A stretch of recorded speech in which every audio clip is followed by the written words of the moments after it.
Welcome to Bell Gardens Baptist Online. If you haven't already, please follow us on Instagram, Facebook, and now we're on YouTube. And if you like, leave us a comment. We'd love to hear from you. Now, let us pray. Dear Heavenly Father, we're so grateful for this time that you've allowed us to be together. We ask that this service be a blessing for everyone watching, and we just pray this in your mighty name. Amen. Good morning. Welcome once again. And if you're tuning in a little later, good afternoon. Just have that light feeling to the service. We want to remind you that on Wednesday, 7 p.m., we have our midweek Bible study with Pastor Emilio Antonio Nunez, straight from his house. Join us on Facebook and Instagram. And on Friday, 7 p.m., Youth Night with Pastor Fernando Arroyo. Join us on Instagram Live only. It's interactive, it's fun. Trust me, join us. You won't regret it. And on Sunday, we'll see you again here at 10 in the morning on Facebook and YouTube Live.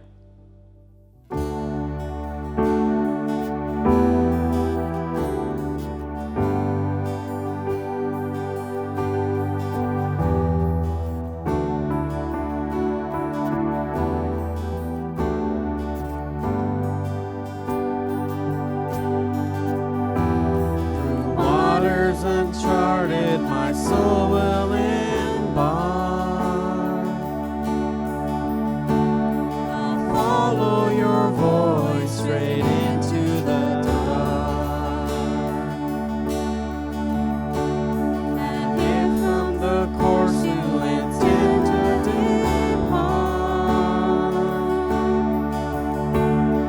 speak to the sails of my wandering heart. Like the wind, you'll guide, clear the skies before me, and I'll guide this open sea. Like the stars, your word will align my voyage and remind me where I've been and where I am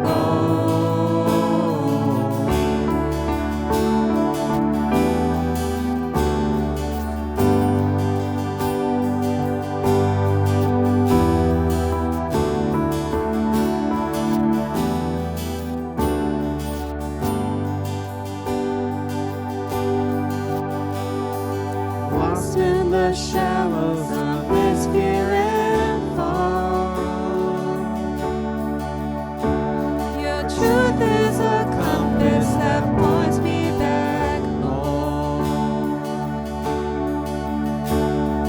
Jesus, my captain, my soul's trusted Lord. All my allegiance is rightfully yours. Like the wind, you'll guide, clear the skies before me, and I'll glide this open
truth is a compass that points me back home. Jesus, my captain, my soul's trusted Lord. All my allegiance is rightfully yours. Jesus, my captain, my soul's trusted Lord. All my allegiance is rightfully yours. All my allegiance is rightfully yours. All my allegiance is rightfully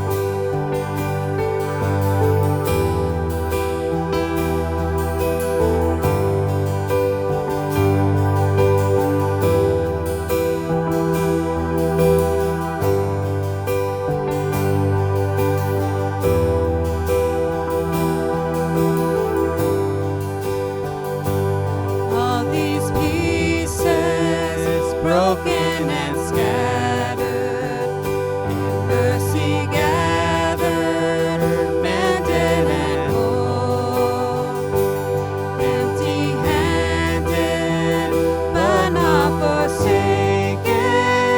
I've been set free. I've been set free. Amazing grace, how sweet the sound that saved a wretch like me. I once was lost, but now I'm found. Was blind, but now I see. Oh, I can see your love. Oh, I can see the love in your eyes, laying yourself down, raising up the broken to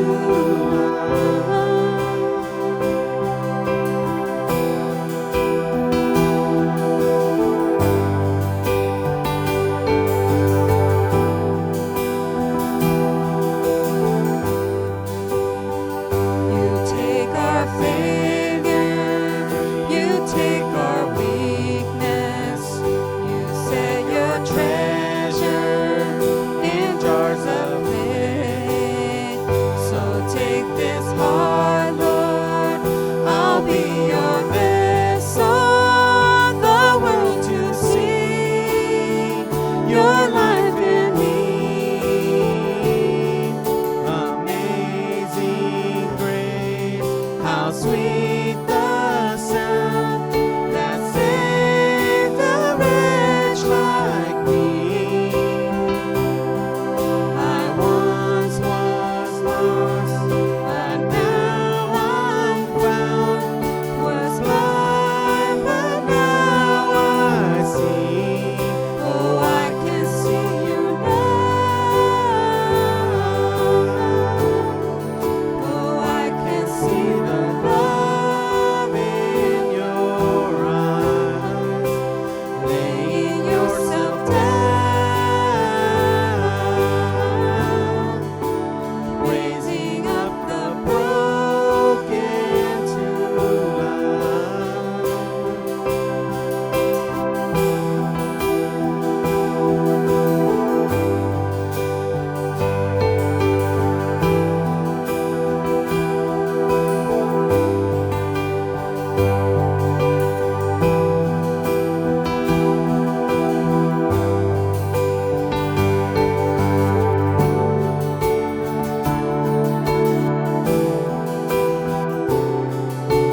We invite each and every one of you guys to join us in this moment of worship.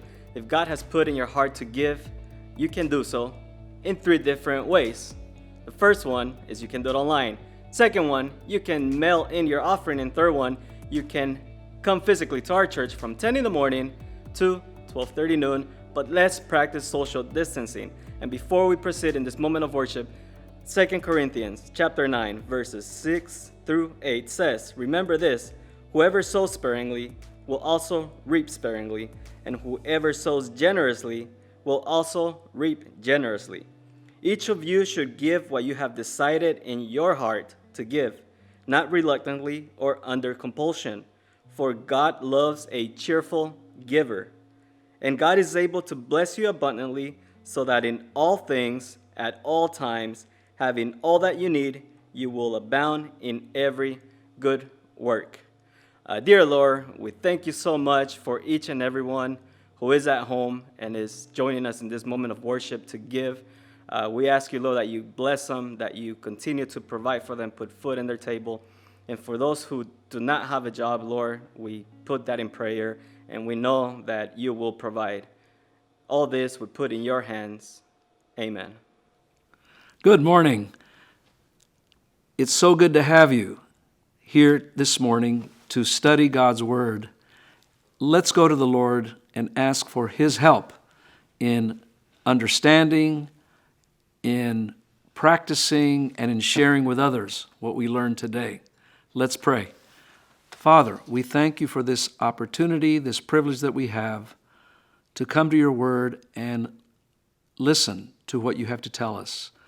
Help us to not only listen, but help us to understand. Help us to practice it, and help us to share with others. May your Holy Spirit guide us in our study today, and may the things we learn encourage us and give us hope and strengthen us as we go through the times we're going through in our country now. In Jesus' name we pray. Amen. Well, it is such a blessing to really come to God's Word. For the last few Sundays, we have been addressing the situation we're experiencing here in our country. And we went to Lamentations to gather some principles that will help us to have hope in the God who doesn't change. Well, Lamentations, as you know, is poetic language.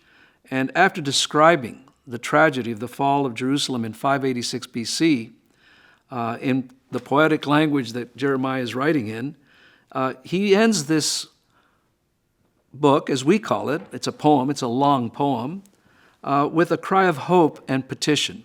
And this is what he says: "You, O Lord, rule forever. Your throne is from generation to generation. Why do you forget us forever?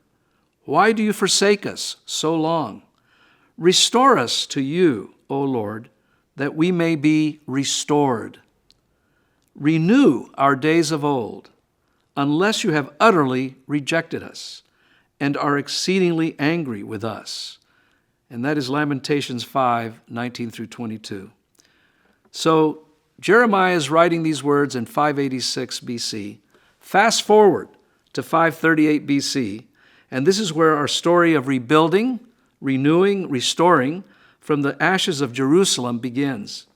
The books of Ezra and Nehemiah are historical books. They describe events, places, and people who lived in history in real time. Last week we said that we wanted to answer the question, what does it take to rebuild, renew, and restore after a destructive tragedy? What we are experiencing today in the United States and on the planet is becoming a more destructive tragedy than anticipated because of the effects that it's having apart from the illness that it has brought, which most people recover from. There are still a lot of people who have died. By the time we air this service, we will probably be close to 50,000 people who have died in the United States. A terrible tragedy. But the effects there are other serious effects. The financial crisis, people in many parts of the world who are starving for lack of food, and of course the stress and psychological effects.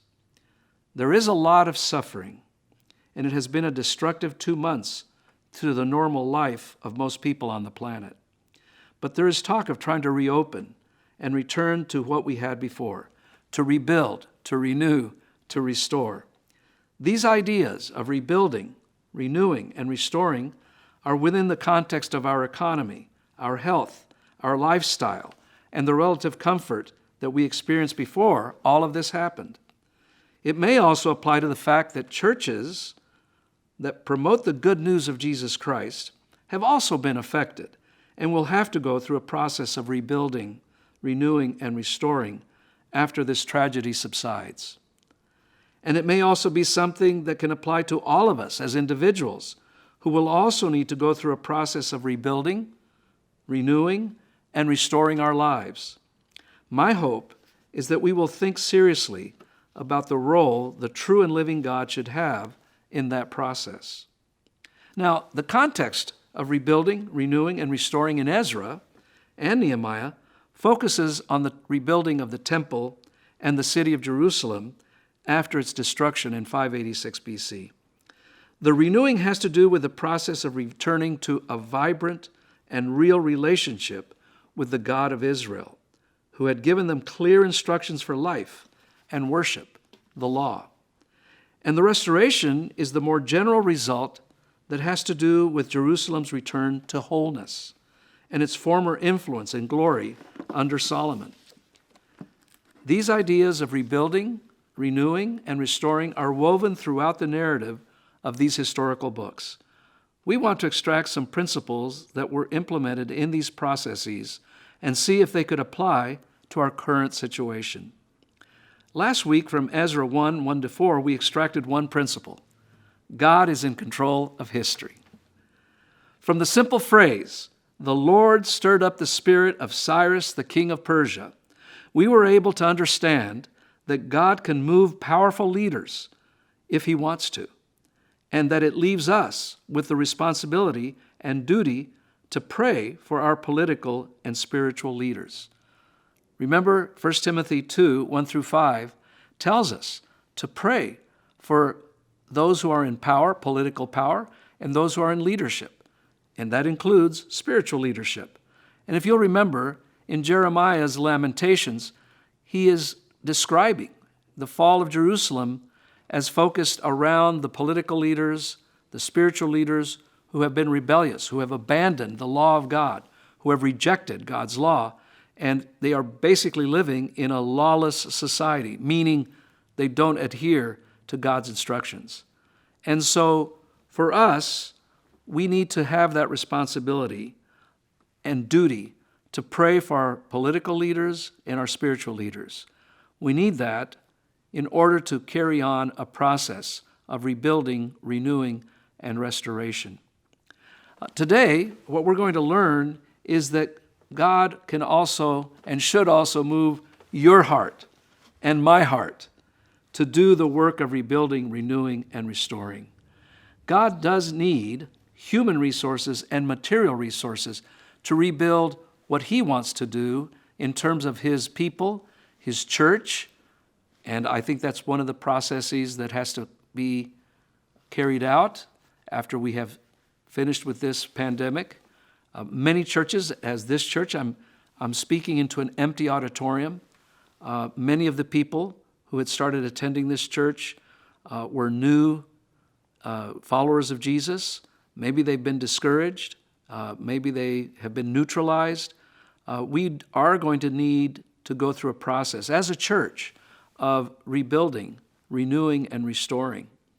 And many of our own lives have also been destroyed. Many people have lost their jobs.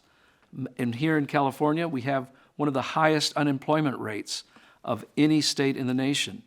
And there are many, many people who are going to have to rebuild their lives, renew their lives, and restore their lives.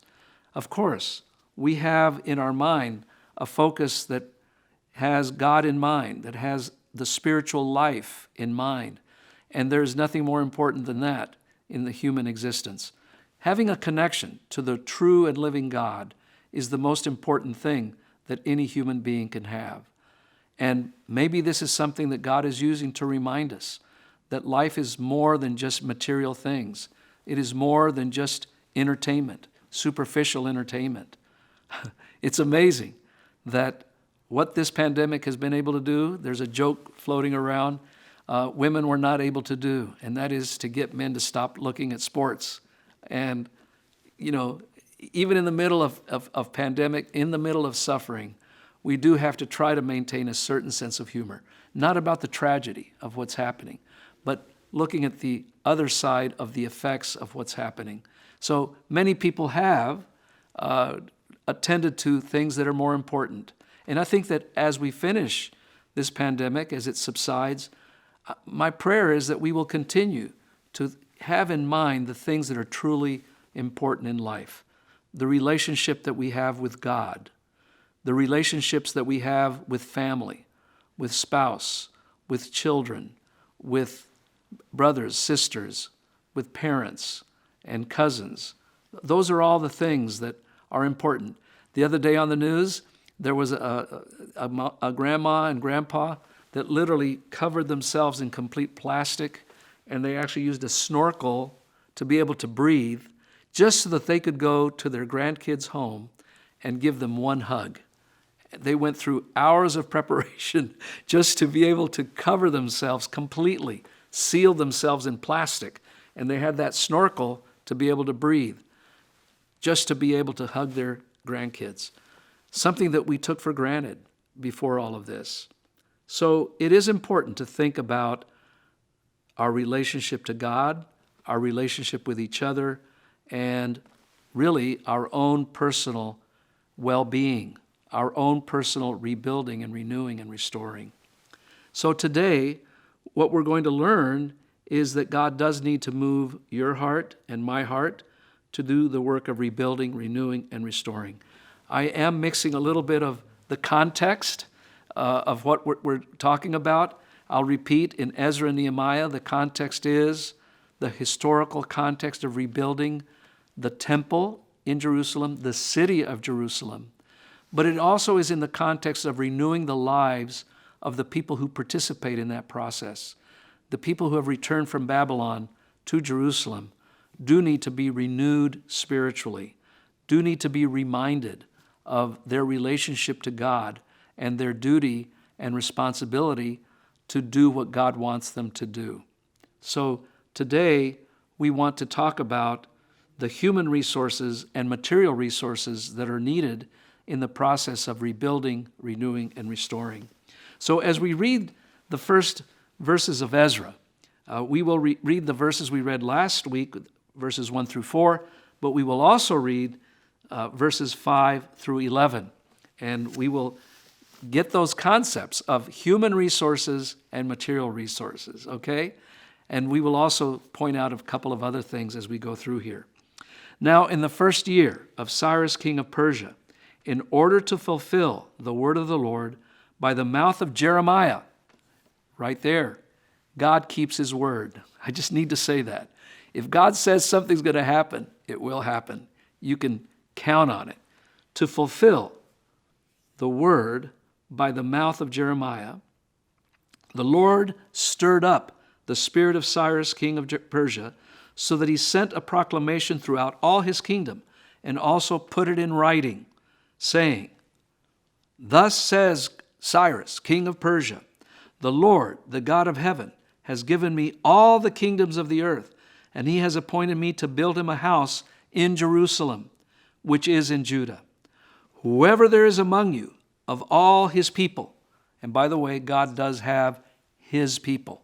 Not every human being on the planet is his people. Every human being on the planet is his creatures, but not everyone on the planet is part of his people. To be a part of his people, you have to be a person of faith, a person who believes in what God says and who follows what he says. In today's world, to be part of his people, you have to trust in Jesus Christ. You have to believe in him. You have to entrust yourself to him. You have to receive him into your life to be your Savior and your God.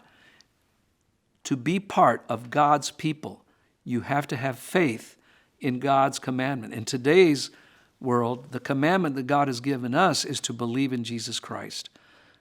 That is his command, to trust him, to have faith in him. And faith, remember, is the maximum attitude of humility. It's saying, I can't, but God can. Remember that. So let's go on reading. Thus says Cyrus, king of Persia, whoever there is among you, of all his people, may his God be with him. Let him go up to Jerusalem, which is in Judah, and rebuild the house of the Lord, the God of Israel. He is the God who is in Jerusalem. Every survivor, at whatever place he may live, let the men of that place support him with silver and gold, with goods and cattle, together with a freewill offering for the house of God, which is in Jerusalem. Every survivor, at whatever place he may live, let the man of that place support him with silver and gold, with goods and cattle, together with a freewill offering for the house of God, which is in Jerusalem. It does require material resources to rebuild and to restore. To rebuild, you really do need physical, material resources. So what is the response of the people? Now we go to verse 5. Then the heads of fathers' households of Judah and Benjamin, and remember there were only 2 tribes left in Israel at this juncture. It was Judah and Benjamin. The 10 tribes of the north had disappeared many years before, and we will be pointing out throughout these historical books, however, that the 10 tribes are not forgotten, that Israel is still considered to be the 12 tribes, the 12 original tribes. For now, we have Judah and Benjamin. Let's go back to verse 5. Then the heads of fathers' households of Judah and Benjamin and the priests and the Levites arose, even everyone, listen to this phrase, even everyone whose spirit God had stirred to go up and rebuild the house of the Lord, which is in Jerusalem. God needs material resources and human resources, and God can stir up the hearts of people to do the work of rebuilding. God can stir up the hearts of leaders, and he can stir your heart and my heart to do the work of the Lord, to do what he wants us to do. All those about them encourage them with articles of silver, with gold, with goods, with cattle, with valuables, aside from all that was given as a freewill offering. Also, King Cyrus brought out the articles of the house of the Lord, which Nebuchadnezzar had carried away from Jerusalem and put in the house of his gods. And Cyrus, king of Persia, remember the most powerful king in the ancient Near East, had them brought out by the hand of Mithridath, the treasurer, and he counted them out to Sheshbazzar, the prince of Judah. Now this was their number: 30 gold dishes, 1,000 silver dishes, 29 duplicates, 30 gold bowls, 410 silver bowls of a second kind, and 1,000 other articles. All the articles of gold and silver numbered 5,400. Sheshbazzar brought them all up with the exiles who went up from Babylon to Jerusalem. God needs human resources and material resources to carry out the work of rebuilding. My hope is that if you have had any kind of resources, let's make a quick connection to our present state. If you have any kinds of resources available, just save them so that you can use them in the process of rebuilding, renewing, and restoring. Just a quick application. But going back to our historical context, to rebuild the temple that Solomon had built, to rebuild the city of Jerusalem, its walls, which we will discover in the book of Nehemiah, and to renew the people, which is from chapters 7 through 10 here in Ezra and interspersed in Nehemiah. It is the Word of God that is needed to do that renewal, that spiritual inward renewal. You know, rebuilding is more than just doing material things. It is also renewing your soul, renewing your heart, renewing your mind. And to do that, you need the spiritual soap of the Word of God. And we do need to not only know what it says, but we need to understand it, and we need to apply it, and we need to share it with others. Today, what I would like us to walk away with is that I want to talk to God, and I want to tell him, God, stir me up to carry out the work of rebuilding, renewing, and restoring in whatever context you want me to function.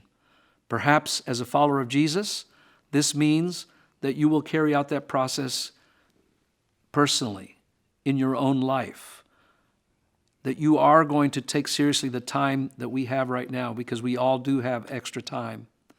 And I was kicking myself the other day because I have not been taking advantage of the extra time the way I should and the way I could.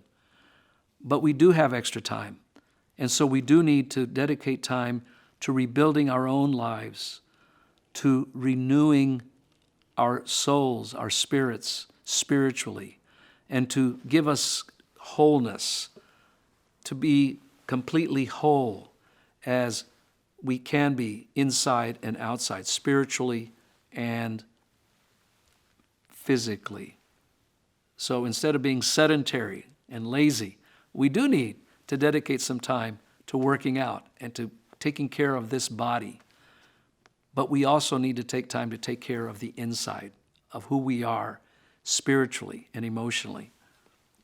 So that's one context, spiritually, personally. The other context is in participating with my church. When things go back to normal, maybe God will stir up my heart to help in the process of rebuilding my local church in terms of inviting former members or former people who attended and whatever the leadership of the church is directing me to do. A time of renewal, spiritual renewal as a congregation, as a group, a time to restore wholeness to the church. And of course, another context is socially, in the city where I live. How can I participate in the rebuilding of the city where I live? Maybe renewing the soul of the city by being an ambassador of Jesus Christ to the leaders of the city, to the people that my neighbors, to whoever I have an opportunity to share the good news of Jesus Christ. And of course, the goal is to come to wholeness. God needs you in the process of rebuilding, renewing, and restoring. My prayer today is that you will respond to God's call to be one of those human resources and whatever material resources we have that are needed in that process, in either of those contexts, in personal rebuilding, in church rebuilding, in societal rebuilding, that I will be willing to participate. Let's pray. Father, help us to respond to your call, to the stirring of your Spirit who calls us to carry out the process of rebuilding, renewing, and restoring our own lives, our families. I didn't mention that, but that's so important. Our families, our households, our church, and our towns, our neighborhoods. May we start to see that we do need to have a divine perspective. May your Holy Spirit call us as we go through these books of Ezra and Nehemiah to garner these principles of rebuilding, renewing, and restoring, and that we would put them in practice, and that these principles would honor you in everything that we do and that we say. We do ask this in Jesus' name. Amen. May God's blessing accompany you. May his hand of protection, of provision, and guidance be with you throughout this week. And may we never forget that he loves us. He wants the best for us. And I hope you never forget that at Bell Gardens Baptist Church, we love you too. We really do. In God's love, in the love of Jesus, we love you. May you have a good week and a blessed week. Take care.